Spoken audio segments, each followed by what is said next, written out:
Navin Rangolam, Sam des Kunting pour les municipales du 4 mai. Le Premier ministre, Navin Rangolam, qui a conclu les débats sur le discours-programme avant que la députée Babita Tano ne les résume, a affirmé hier que le pays est arrivé à un moment déterminant de son histoire. Nous sommes à un moment qui demande une reconstruction totale de notre nation. Nous ne pouvons pas continuer avec le modèle du passé, qui a été mis en place hier. Nous voulons promouvoir un système avec un objectif de transformation pour rencontrer les défis du monde, qui sont déjà en flux, a-t-il lancé. Avant d'accuser l'ancien régime d'avoir laissé le pays dans un état de dépravation. Il a par la même occasion insisté sur la nécessité d'assurer que la démocratie fonctionne comme une vraie démocratie doit l'être. De ce fait, il a saisi l'occasion pour annoncer que pour les prochaines élections municipales, la commission électorale adoptera le Sam des Kunting, soit le dépouillement à la fermeture des bureaux de vote du scrutin du 4 mai prochain. D'autre part, une autre initiative est que l'enregistrement des électeurs pourra se faire jusqu'à une semaine après la publication des rites pour le scrutin. Ainsi, des amendements seront adoptés à la loi lors de la séance du mardi 18, avec la dissolution des conseils municipaux intervenant juste après pour que le dépôt des candidatures puisse se dérouler le 4 avril comme prévu. Beaucoup de gens ne le réalisent pas. Nous avons déjà fait beaucoup dans ces 3 mois, déclare Navin Rangolam. Sans entrer dans les détails du programme gouvernemental, il a réitéré qu'il faut d'abord sauver la démocratie dans le pays. Et il y a 3 conditions pour qu'une démocratie soit fonctionnelle. Il faut avoir en premier lieu la liberté individuelle, la liberté d'expression et la liberté d'association. Deuxièmement, il faut avoir des élections libres et équitables. Et troisièmement, il faut que l'état de droit soit respecté, dit-il, ajoutant que le gouvernement doit consolider les droits fondamentaux. Le Premier ministre a par ailleurs annoncé que la commission visant à revoir la Constitution sera mise sur pied bientôt et fera des recommandations après des consultations. Ainsi, la Constitution sera amendée afin qu'aucun gouvernement ne puisse renvoyer les élections locales et priver les gens des droits de choisir leurs représentants locaux, dit-il. Des amendements seront aussi apportés afin de mieux protéger les droits fondamentaux, notamment nos droits à la vie privée.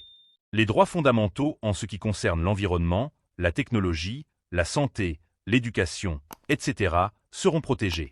Il s'agira également d'assurer que les élections soient vraiment libres et équitables, ajoute-t-il. Économie désastreuse. Toujours sur le plan de la réforme électorale, le Premier ministre indique que le transfugisme ou le changement de parti sera interdit. Si quelqu'un veut aller de l'autre côté de la Chambre, il devra démissionner et affronter à nouveau l'électorat, prévient-il. Une loi sur le financement des partis politiques sera également introduite et les dépenses autorisées seront augmentées. Une réforme électorale sera en outre introduite afin d'introduire une dose de représentation proportionnelle. Cette réforme permettra de s'assurer que chaque vote compte et que les femmes soient mieux représentées au Parlement. Un amendement sera aussi introduit dans la Constitution afin de permettre aux candidats qui le souhaitent de ne pas déclarer leur communauté. Au niveau du judiciaire, le Premier ministre est revenu sur la création d'une cour d'appel avec des juges locaux et étrangers. Il a justifié la création d'une cour commerciale. Si vous voulez attraper les investisseurs étrangers, et nous devons le faire pour améliorer notre secteur financier, vous devez assurer ces investisseurs étrangers qui investissent que les conflits pourront être résolus rapidement, sans interférence de politiciens.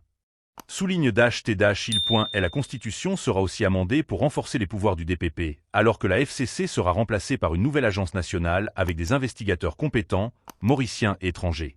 Avec une séparation entre la prosécution et l'investigation. Il s'est appesanti sur la lutte contre la drogue avec la nomination de Sam Lotan, qui sera attaché au PMO pour pouvoir superviser tout ce qui concerne la lutte contre le trafic de drogue. Sur le front économique, le Premier ministre affirme que le gouvernement a hérité d'une économie désastreuse. J'ai moi aussi ri lorsque le leader de l'opposition a affirmé que l'ancien gouvernement a fait un miracle économique. Mirage économique, naufrage économique plutôt, a-t-il lancé. Il a ensuite accusé l'ancien gouvernement de gros mismanagement, qui est lié à la corruption, et de faire état d'un accord entre 2 entreprises juste avant les élections, le 8 novembre.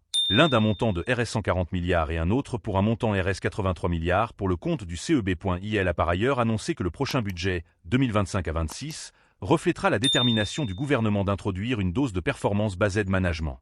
Notre ambition est d'évoluer dans une société innovante et inclusive, sous le nom de la prospérité, la solidarité, l'unité et le soutien de la justice et de la méritocratie. Les défis que nous rencontrons ne peuvent pas être détruits, mais je suis convaincu que nous pourrons dépasser nos préjugés si nous prenons les mesures que nous devons prendre, a-t-il conclu.